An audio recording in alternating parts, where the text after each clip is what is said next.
welcome back. We're so happy you're here with us right now. This is session 3 of Ensuring Success 2025, and this session is From Generalist to Salt Savvy, How Small Firms Can Build Sales Tax Expertise That Wins Clients. So first of all, before we get into the session, I want to just not only welcome you, but also take a moment to thank our sponsors. We could not have this event. It wouldn't be possible without the help of our sponsors, and they are ADP, Avalara, Canopy, CPA.com, Digits, eFile for Biz, Field Guide, Carbon, Count, WriteWorks, SafeSend, SureLink, Value Insights AI, Wolters Kluwer, and Xero. So thanks to all of them, that's why we're here. Next, I want to just briefly explain how CPE for this session works.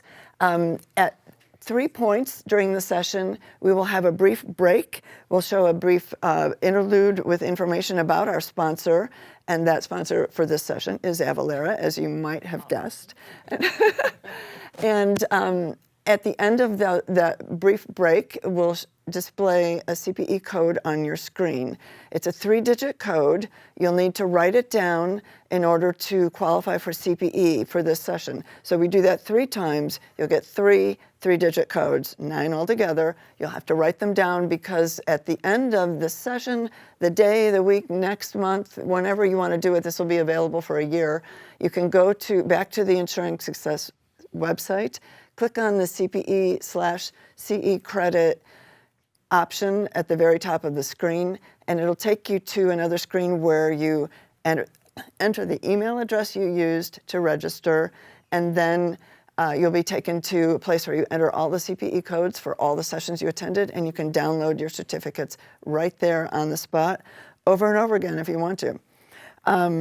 Okay, so we're digging into this session about becoming salt savvy, and the session, as I mentioned, is sponsored by Avalara, and we have a wonderful lineup of panelists with us who include Mike Dillon, Vicki Bassel, Diane Yetter, and Alexander DeFelice, my co-moderator. And speaking of Alexander, I forgot to mention to you that when we do display CPE codes on the screen, you will hear this sound. And that's your clue to look up, pay attention, make sure you write down the CPE code. So let's go ahead and talk a little bit about where we're going with this session, which is about becoming salt savvy.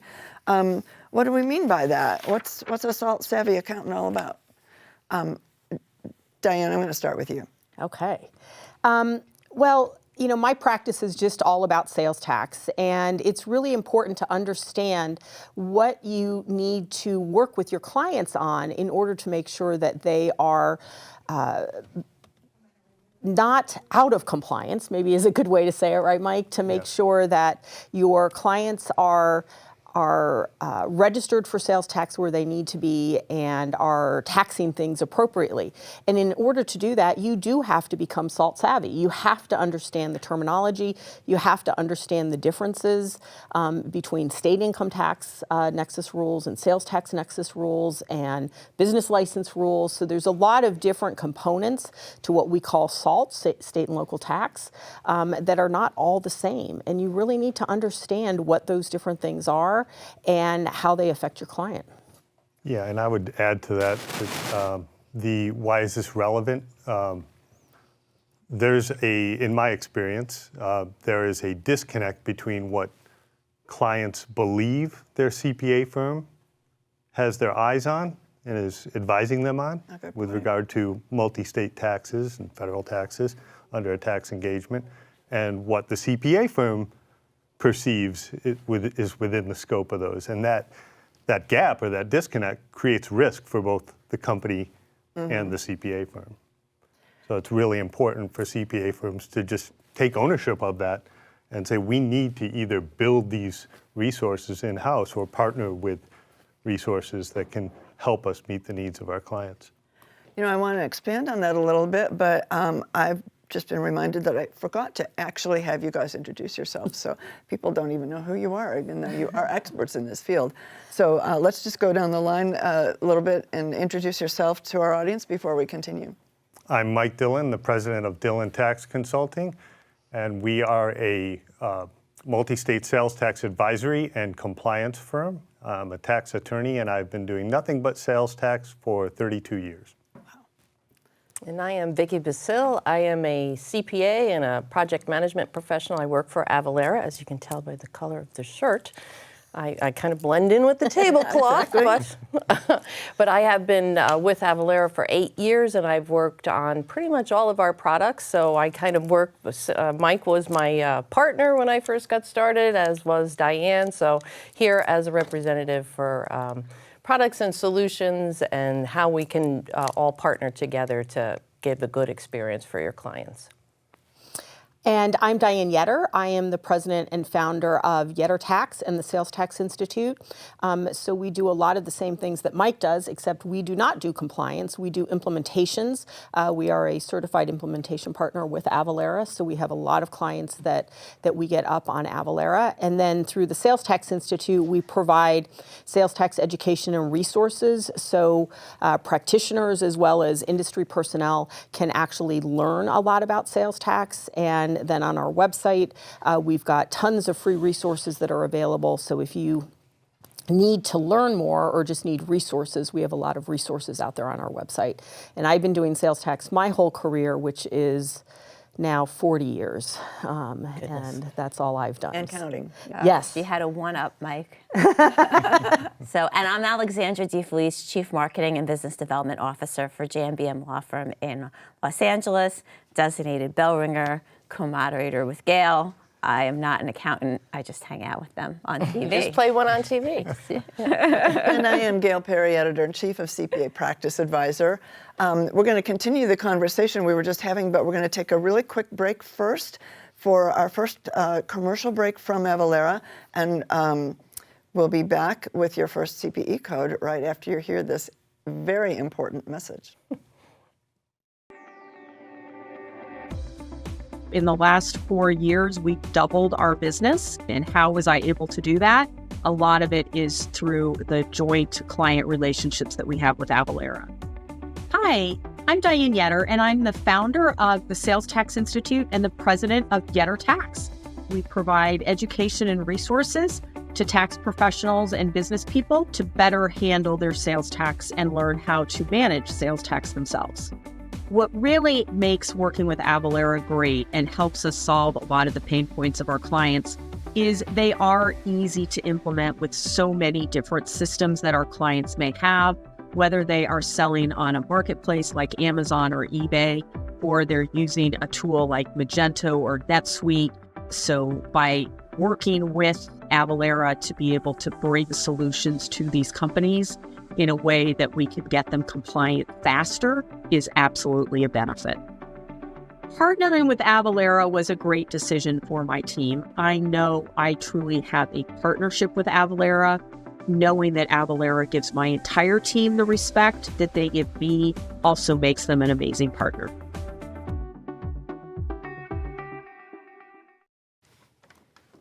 Welcome back. Please take a look at the bottom of your screen and you will see the first CPE code for this session. You need to be sure to write this down along with the next two that you'll get during the hour in order to claim CPE credit for this session. Okay, before the break, Mike was talking a little bit about how clients sometimes expect you as an accountant to be doing a whole lot more than maybe you necessarily are. And so how do you resolve that? How do you position yourself or make sure your clients know what to expect and what not to expect? Right. So, well, talk to your clients. Start asking them questions, I think, is the most important thing. Often, we partner with a lot of CPA firms all over the country, and often this realization comes to them as a result of an audit or due diligence where overlooked nexus comes up, and the company is shocked. They thought, you guys handle this, why aren't you on top of this? So that's when we oftentimes will work with CPA firms to help them build some internal resources, and how elaborate they want to get with that is really dependent on the firm itself and whether they want to make a decision to go all in and have dedicated resources, or they want to utilize us as a partner in that. But they need to start that dialogue with their clients and just ask them questions about where they have operations, where they have sales tax nexus, which is very different from income or other non-income tax nexus standards. What they're doing about their compliance. Is it manual? What are they doing about purchases and use tax? Are they looking to automate? They need to be part of and that's what we do with our clients, is where we really take that over so they never have to think about it, so that we're part of every discussion about where they're sending people, where they have feet on the ground. And that's what CPA firms need to be doing, is just start asking those questions about how companies are addressing sales tax. Oftentimes you're going to get a deer in the headlight look, like, we're not doing anything, Isn't that what you do? Yeah, and I think, Gail, it's really important to be aware of it because there is a court case pending in the North Carolina Business Court. It is the Vista Horticulture v. Johnson Price Sprinkle, PA, where a company assumed, because the accounting firm had actually they had done a nexus review for them, I think in 2016, 2017, somewhere around there. So before the Wayfair decision, and they assumed that they were keeping them up to date, and they ended up with an exposure of over $1 million. And so they sued the firm, and the case is still pending. Some of the claims were dismissed. So what has been dismissed so far is gross negligence, punitive damages, and breach of fiduciary duty. But what is going to a jury trial, which I think is going to be very interesting to see what happens, is professional negligence and breach of contract. And, the firm said, well, we didn't specifically call out in the contract that we were doing sales tax, but because they had answered some questions and had done years before a nexus review, the judge found that the case should proceed because there was an expectation of, or almost, the firm had insinuated that they were keeping an eye on this. So it's important. I mean, we've taken over, Mike, it's probably happened to you, clients that I've had them ask me to help them find a new CPA because they ended up with an audit, an exposure, a due diligence issue that was significant, and their firm had not told them about it. And that sort of kind of goes into when you talked about nexus. Sales tax nexus is different than income tax nexus, so you can go down the sales tax path and cause income tax problems. But you also have, nexus related to business licenses, nexus related to property taxes. There's a lot going on that if a company is starting a new business or expanding, and now they're starting to have a lot of sales tax nexus, that should raise the question of, well, what are you doing about your business licenses? Do you have equipment? Are these business personal property states where you have a property tax exposure? And that's where Avalara partners with Diane and Mike, because we provide those platforms that they can use to put into their firms and be able to have all of that sort of, everything is already built. The platform is built, the AI is there, the research is there. They can just use that to become experts in that field and be able to provide that to their clients. Because, like you're talking about negligence, it could be negligent not to ask. If you're expanding, if you're a retail organization and you're expanding into numerous jurisdictions, what are you doing about your business licenses? You could have a grand opening that is scheduled that may never happen because you don't have the right business licenses in place. It's very interesting because we've been doing at Ensuring Success for many years. Almost every year, I think we've had some kind of sales tax panel, and I'm seeing an increasing number of people that are taking it on as being interested in it. So we polled the audience right now, and we said, what steps do you take when clients ask for sales tax help? And by overwhelmingly 60% said that they can handle it in-house, which we've never gotten that before. Now, that's followed by 20% that say, I hide until the need goes away.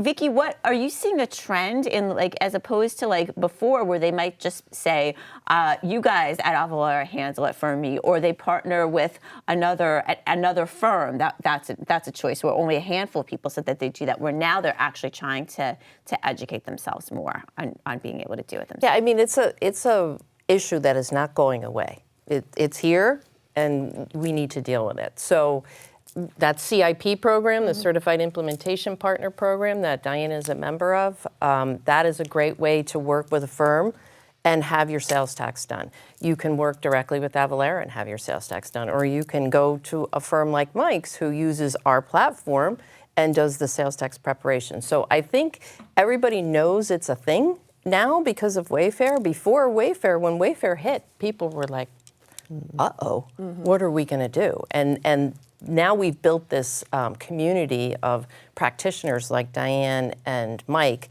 and with the backing of Avalara software, the sky's the limit. And so there's not many. I mean, there's still clients out there who don't know, aren't really on top of it. But once we get them aligned with people like Mike and Diane, and with the backbone of Avalara, things get better a lot faster. Well, one of the things that, you mentioned, like, that there's a community, and I think there are more and more accountants who are specializing in whether it's a niche vertical, like they only do construction companies or real estate agents or something, or they're specializing in a particular service like Mike does, and only sales tax, and that's his focus, and he knows it inside out. And there are lots of companies that are doing that, and it's not unusual for an accounting firm to partner with another accounting firm, but that does a specialized service like that. Or not even an accounting firm, right? Right. It doesn't have to be necessarily an accounting firm, but someone who's specializing in whatever the service is. It might be sales tax, it might be insurance, it might, whatever it is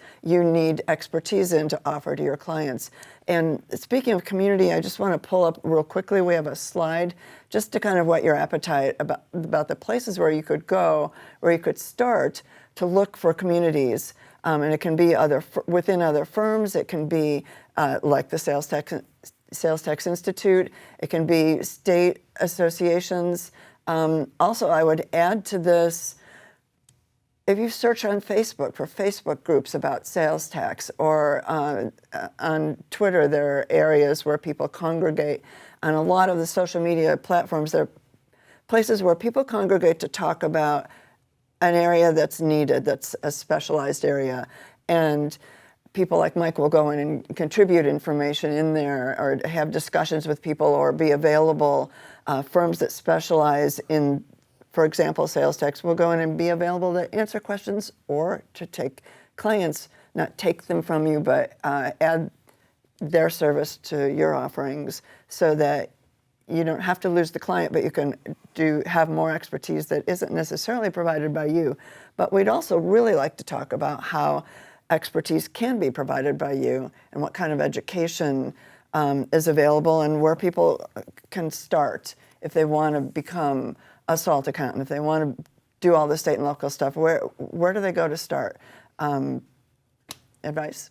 I think all three of you would probably say right here, but Well, I think that that was a founding principle when I started my firm 18 years ago, was that I wanted to be my client's trusted advisor. But I know I have a specific lane, so I knew that I wanted to build a network of partnerships with those people that were experts in their specific niche as well. What works really well for that type of partnership with CPA firms is I don't step on their toes. I don't do what they do. There's no threat to me vis-a-vis their clients, because all I'm doing is adding value to that relationship. So I think that's the perception that CPA firms should have if they're looking to partner with specific expertise areas like sales tax or business license or property tax. These people are just going to add value to our existing clients. And if we're not doing it, they're going to go elsewhere and seek that holistic approach. or end up in court. Yes, yeah, and you don't want to dabble in it. I mean, if you're going to get into the compliance space or providing a little bit of advice, you really need to have a well-oiled machine. You need to be a fully dedicated sales tax advisory practice. And as far as building up those resources, you're either going to partner with it or you're going to train up your own internal resources. And I think it's really a hybrid of both. A lot of firms that we partner with, they may have individuals that they decide they're going to begin educating that individual and train them up, and with the goal that they're going to take on this role of being the sales tax practice leader for that firm. Sometimes it works and sometimes it doesn't, but we'll partner with them and engage those individuals as part of some of the work that we're doing when that CPA firm refers us in.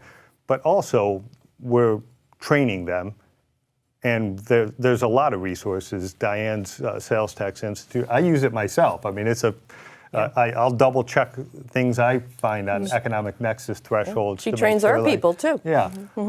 So there are not only those resources that are out there online, but training courses that her practice offers. And then there's all sorts of organizations like IPT and AICPA that offer different training courses on it as well. There's also the software component, right? So, Right.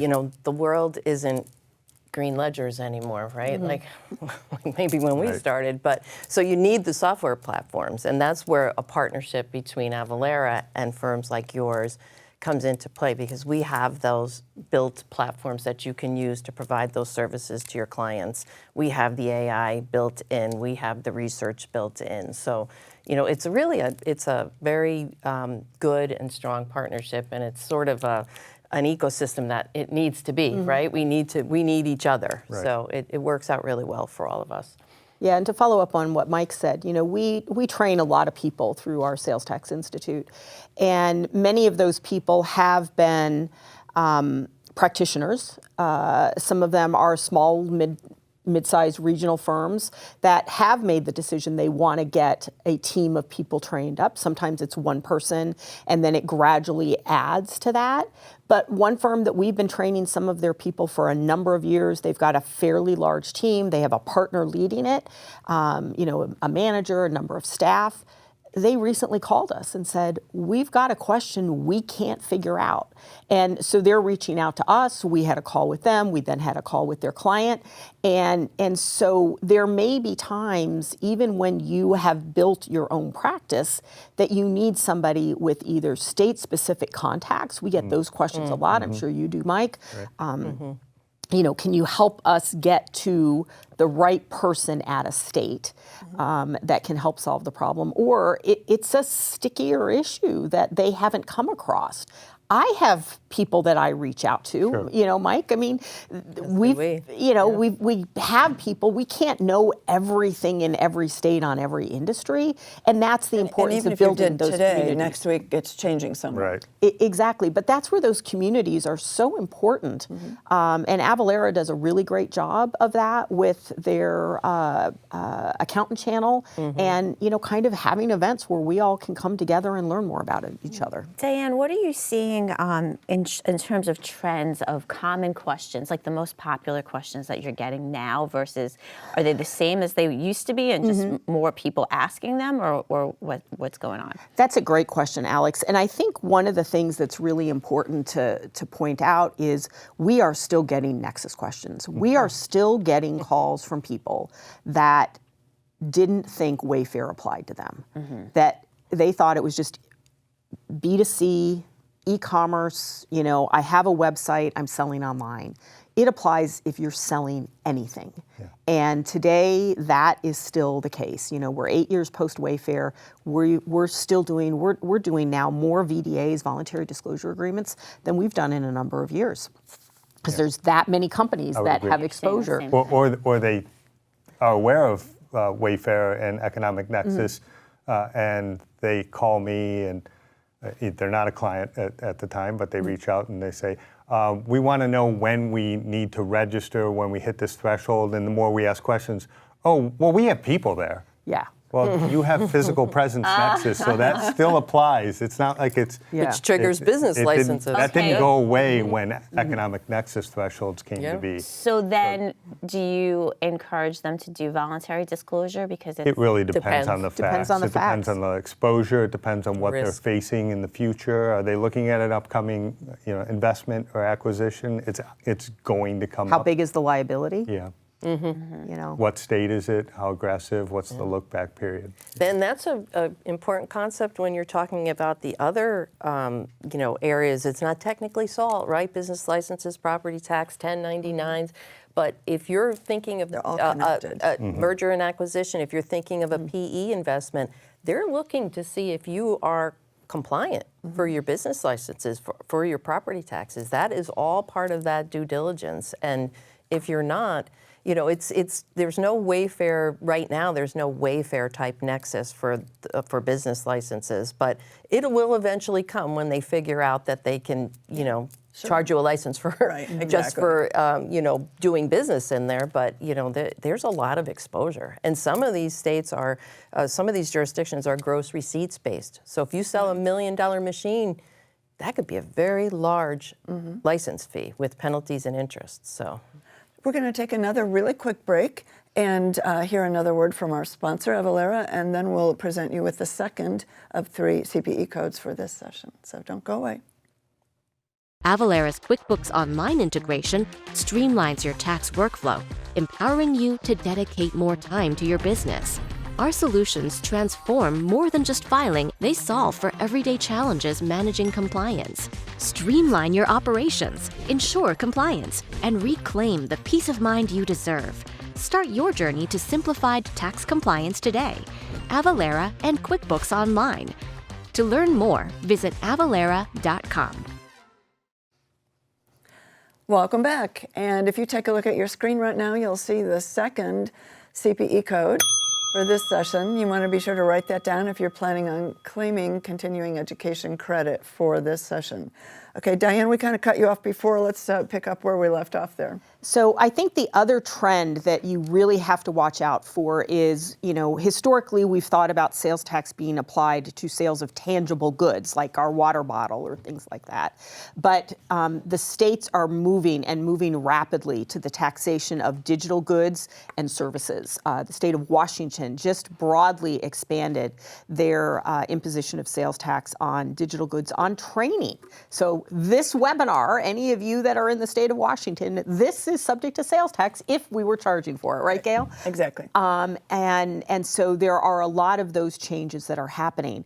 The other thing that you really have to be aware of is the expansion of sales tax on SaaS. Many accounting firms, I know, my firm that I have an accounting firm. I don't do my own books. They have on their part of their monthly bill a charge for the platform. You know what? You're selling SaaS. Accounting firms, are you registered and collecting sales tax? Look at that for yourself. It's very important. And this is where things are going, digital advertising, professional services. The states, we're not buying as much tangible stuff anymore. It's digital, it's intangible, it's services, and the states need the revenue. And so that's where they're going. So just the things that we've mentioned in this first half an hour seem like overwhelming. So Mike, talk about how you decided to take on this niche and make this your area of specialty, because maybe this isn't for people on the call. Maybe they should say, I don't want to take this on because I'm going to subject myself to liability. Right. Well, Diane and I were actually talking about our background and how we ended up in the sales tax space this morning. So just kind of back up and give you the abridged version. After leadership roles and tax litigation roles in-house for 2 public companies and tax director roles, and then tax leadership positions with firms like KPMG and RSM. 18 years ago, I went out and started my own practice, again on that premise of being the most trusted advisor, and it was all sales tax advisory practices. Right around that same time was when Avalara was really coming on the scene, and I said, ooh, this is different. Like, this is sales tax software for everyone. This cloud-based changes the game. So I quickly partnered with them and was referring. I didn't want to do compliance, had no interest in filing returns. I just wanted to do the consulting and the advisory work, which is helping companies understand where they have nexus, getting them registered, taxability matrices, audit defense, voluntary disclosures, that type of stuff. And I would refer, when we got to the point of in the life cycle of sales tax compliance, filing returns and calculation, I'd refer all my clients to Avalara. Most of them would go with Avalara. There are some other solutions out there that they might have chosen, but they'd all move towards automation, and that's the goal. You don't want to be doing this manually in multiple states. It just doesn't make any sense at all. It's too much risk. But a couple of years ago, about a year and a half ago, I was at a partner conference with Avalara because I am on the partner advisory board with Diane. And I was talking to some other folks who were doing the same thing, but were also doing compliance using one of Avalara's managed return tools. So that enables CPA firms or any professional service provider that wants to get into compliance to license the Avalara software and then pre-purchase all the returns that they need and file returns for their clients. So I made the decision, yes, this is the space I want to be in. It just makes sense to develop that recurring revenue stream. So I made the decision to do that, and now this is a year and a half later. We're currently filing about 12,000 returns a year for companies. And that worked really well for our practice because I already had a very mature sales tax advisory practice. So I had a huge stable of clients that, one, trusted me and trusted the advice I would give them, but also they were already using Avalara products. They were familiar with it. So it was a very simple conversion for me to get into it. But I think it's real important to say if you're going to or considering getting into compliance, you really need that holistic approach of being the sales tax advisor as well. Yeah, that's what I was going to say. Like, under what circumstance should they not try to get into it? Well, I think the case that Diane mentioned is a good example of you don't want to be doing a part of it. Yeah. You need to be an expert or be partnered with someone that will be that expert for you. And that your evolution is actually a great way to describe how Avalara works with accounting firms, because when we started off, I was in the accounting channel and I was your partner manager. And you started in that refer only, and I would refer clients to you for BDA work and things like that who needed, something that maybe Avalara couldn't provide. But you're a great, example of, a firm evolving towards that recurring revenue model, which is what everybody wants. Everybody wants recurring revenue. And partnering that with our tools that already have, like Diane talked about, the tax consequences of SaaS now. When we first started, SaaS was pretty much not taxable in a lot of places. Right. But Avalara has that tax engine that is doing all of that calculation. We're doing all of the research. We're putting all of those tax rates and codes into the system. So if you want to start, just by referral, that's a great way to get partnered with us, and then you can, do what Mike did and build up your practice and provide compliance. Like, you don't provide compliance. Correct. You provide research and consulting. You do provide both. So there's lots of ways for a firm to go. And we're here to support you, be that backbone and, make you successful and add that recurring revenue. And it's the same thing with those other products that I talked about, business licenses, cross-border for international. We talked a little bit about international at breakfast. Property tax. We have tools that you can use to enable your firm to provide those services and produce that additional recurring revenue. So aside from the technology, just like a basic, let's step back a little because we're getting questions. People generally know what sales tax nexus is. They might not know if they have it, but what's the business license nexus? Can we get into that a little bit more? It's generally physical presence. So if you're, like, a good example is a retail facility, who has stores in multiple jurisdictions. And unfortunately, I'm sure you guys know, they make up their own rules. Each jurisdiction can have absolutely their own rules, define what is considered, quote unquote, doing business, define how they impose those licenses. Some jurisdictions may not impose. Texas, for example, is not a place that has a lot of local business licenses, but Alabama sure is. And they actually have a bounty hunter system where they have people in vans sitting around and watching for people crossing the border. So every jurisdiction is different, and it's really not something that is easy to do in-house for your clients because they don't have that expertise. We don't go to college to become a business license expert. Well, and I can give a great example. So I used to have an office, and we had a Chicago, I'm in Chicago, a Chicago business license, and I had done the renewal, and it came in the mail, and I had been out of town, and all of a sudden we have a knock at the door, and it's the City of Chicago inspector that says, I need to see your business license. And I said, oh, I know it expired. I renewed it. I don't know that I've gotten it yet. And she said, our records show that it was mailed out, 2 weeks ago. And I said, okay, well, I've been traveling. Let me go look through my stack of mail. She would not leave until not only I found it in the mail, but I put it on the bulletin board. Okay. So we had the office. We were doing all that. And then in 2010, I went remote. And I went to change the address. And I don't specialize in business licenses, and I'm sitting down because only the owner or officer can do this. I can't have somebody else from my team go do this change of address.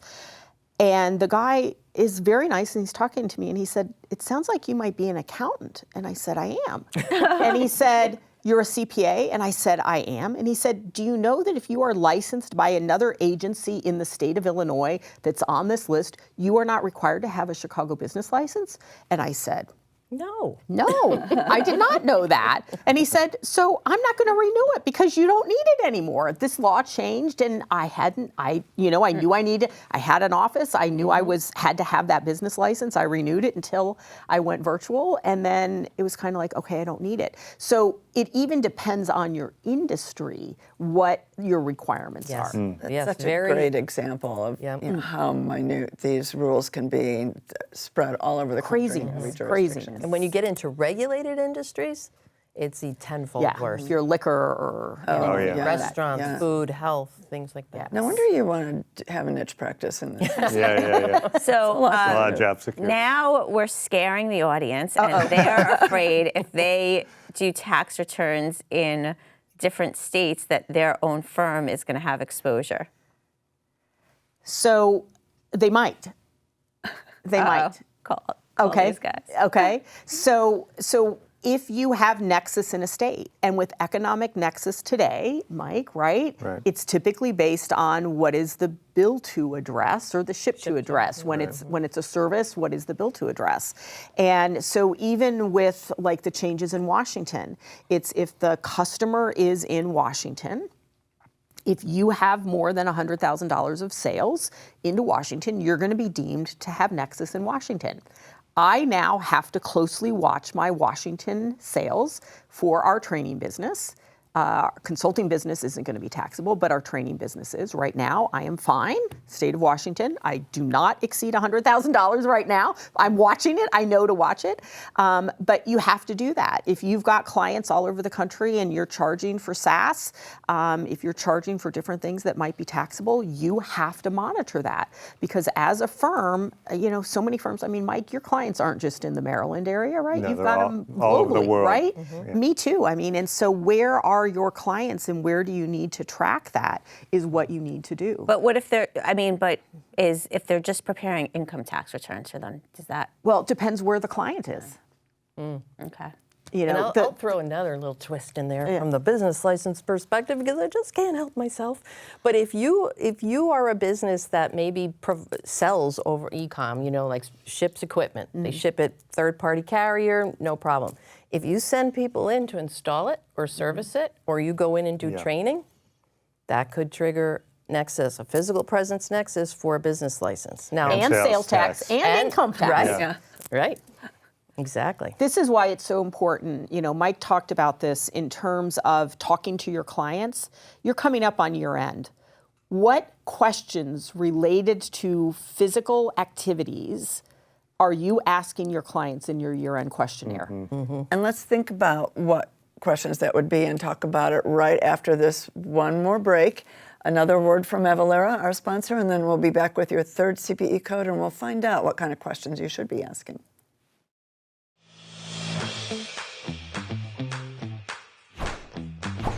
As a partner-first business, we understand that there is no one-size-fits-all solution for achieving your goals, which is why the Avalara Partner Program is designed with a fit-for-purpose approach. So, what's new for partners? We've built the program around the main ways partners engage with us: refer, service, and build. All partners are eligible for improved incentives when you refer your customers. And you can grow your professional services practice through implementing Avalara solutions. Accountants can use Avalara to support your clients' global tax needs. And technology partners can integrate or embed Avalara into your platform. We want to make it easier to do business with us. This includes the launch of the new Avalara Partner Portal that will serve as the primary destination for all of the digital tools and resources you need to maximize your program benefits. This means a go-to-market approach grounded in the unique value of our combined solution.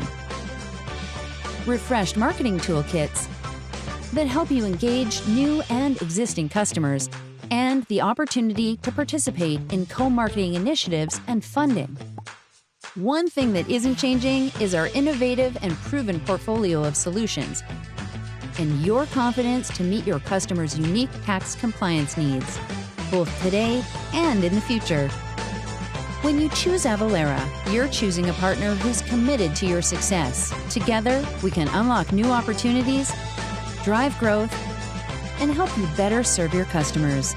Visit Avalara to learn more about the new Avalara Partner Program.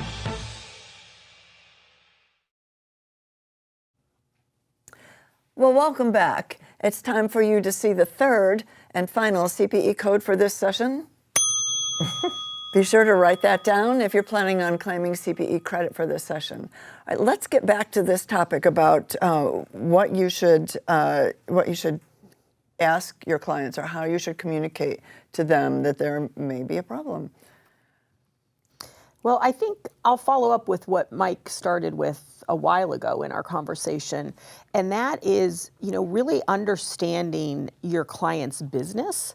So I think some of the questions relate to, and he also mentioned that physical nexus didn't go away.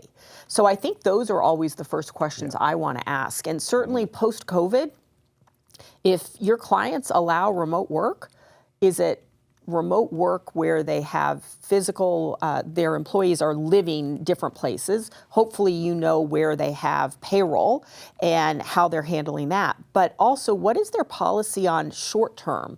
So many of the states have requirements for payroll withholding for longer than 30 days in a state. Well, for sales tax purposes, depending upon what they're doing, it could be 1 or 2 or 3 days, may create that nexus. Vicki talked about going in and doing services. So I think asking those physical nexus questions that you may not have visibility to. So where do you have employees living? Do you have traveling employees? Do you have 1099 people that are doing sales or service on behalf? And then where do you have inventory? Yes. Yes. So, many of our clients are Amazon FBA sellers. Right. You've got physical presence in almost every state now. Amazon has opened warehouses, I think, in all but 2 states now.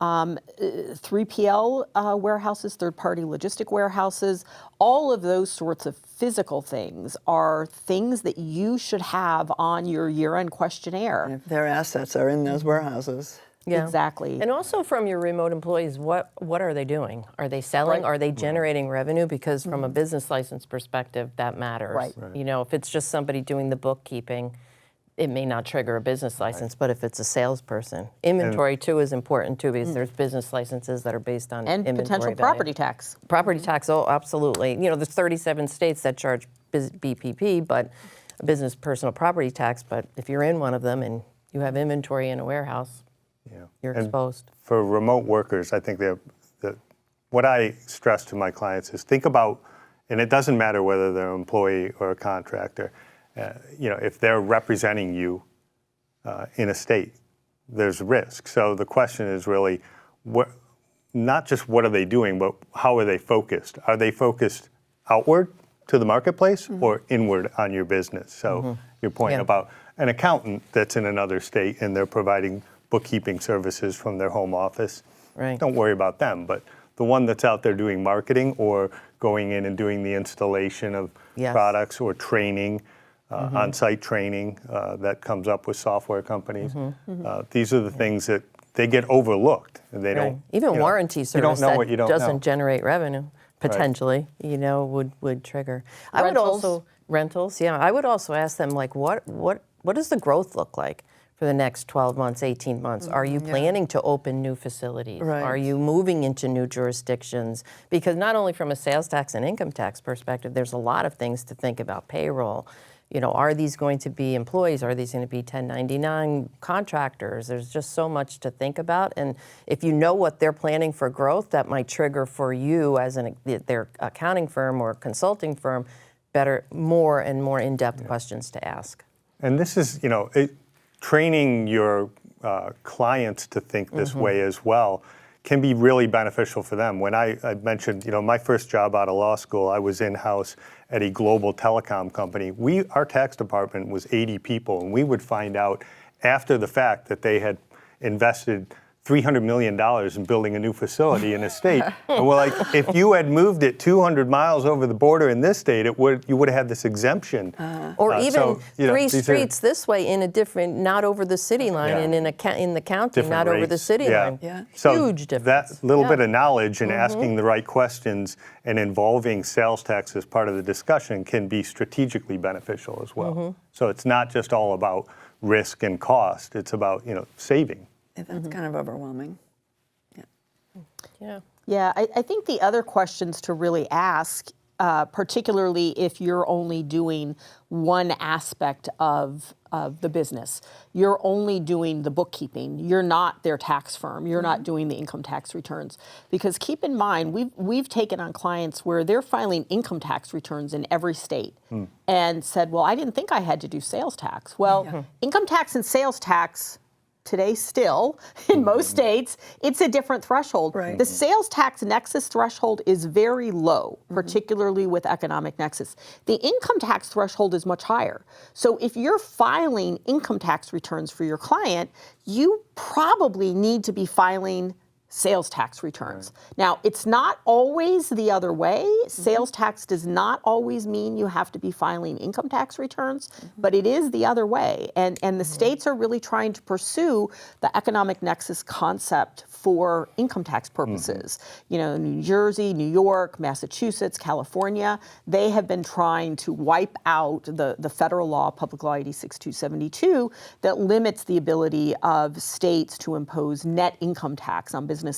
But you've got states like Oregon and Ohio and Nevada and Washington with a gross receipts types of tax. Starting, for this year, the city of Philadelphia, they have a gross receipts tax, their BIRT, B-I-R-T tax, that has had a $100,000 threshold effective January 1 of 25. It dropped to zero.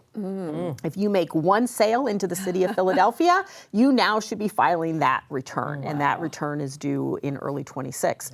So all of these things are interconnected, and you need to make sure you understand what you're filing for your client, what other partner firms might be filing, who is doing the payroll, where are they filing payroll returns, looking at those 1099s, where do you have 1099 contractors. Those are the questions you want to have on that questionnaire that you are asking your client now. And the other thing for economic nexus, keep in mind, most of the states, it's a calendar year that they look at. This is a great time to do planning with your client. If they're below the threshold, which in most states is $100,000, and let's say they're at 90,000, talk to them and say, are you expecting a lot of sales between now and the end of the year? Particularly B2B, that it might be a big sale that would kick them over. Can they delay? A lot of people will want to do billing the 31st, get it in this year's income. Educate them. If you wait and invoice it January 1, you don't have to register for sales tax because it starts over January 1 at zero. If you invoice it on the 31st, it bumps you up over the threshold. Now you've got to register for sales tax. So think about those sorts of planning. Like Mike said, there could be savings opportunities you can talk to your clients about. And it's kind of a way to ease into it too when you're offering services to your clients. If you want to start focusing on these taxes, it doesn't have to be all your clients at once. Start with one or a group that are doing business in one state other than your own, and provide that service to them. And with the others, still, encourage them to, see another expert or something until you're ready to build your practice. But starting small like that can help. Right, and you would, you have the data in front of you. You know where they're generating revenue. So that would be the starting point, is you pick the clients that are generating revenue in multiple states and begin with Nexus, if nothing else. Right. And if I can just on that, if you've got some smaller clients, they may not be tracking revenue by state appropriately.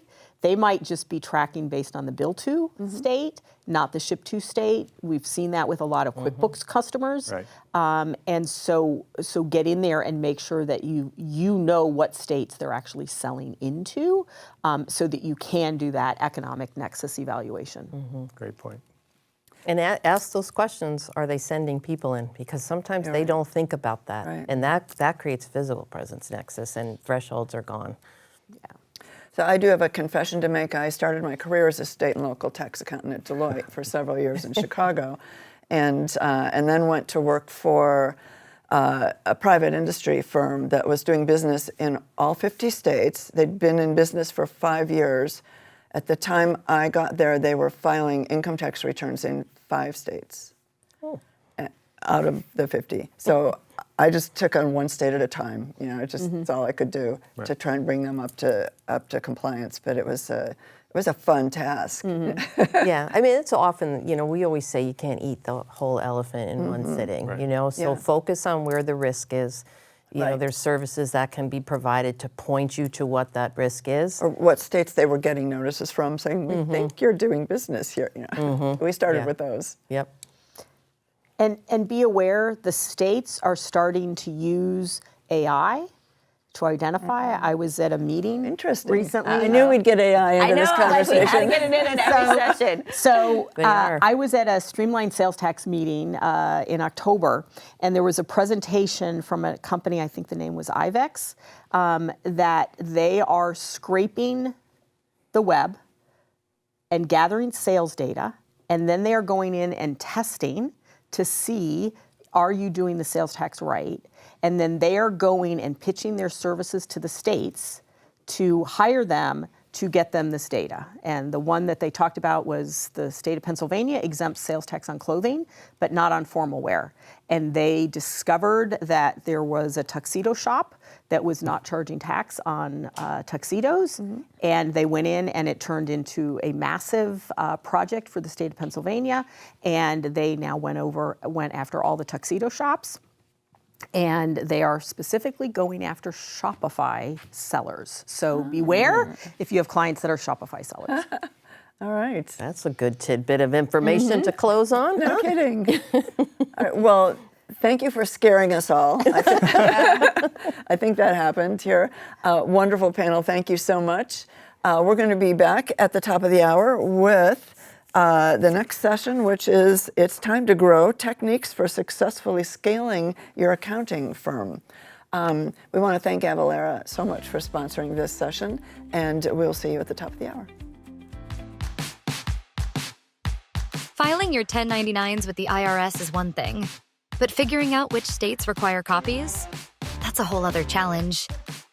But Avalara 1099 and W-9 makes it easy. After you e-file with the IRS, Avalara automatically checks your payer details, recipient locations, and form types. If state filing is required, Avalara lets you know, so you're not left guessing. In this example, let's consider 1099 MISCs for 5 vendors in 5 states. Here's how it works. First, schedule your IRS e-filing as usual. Then, simply choose how you want to handle recipient copies, whether that's electronic delivery or postal mail. Finally, decide whether or not you want address verification and TIN matching. Avalara makes sure nothing falls through the cracks. Here, the 5 1099s triggered 4 additional state filings. You can either e-file directly through Avalara or download forms to file them yourself. Either way, your overview page will always reflect the updated status of your filings with both the IRS and states. Get started at Avalara1099.com.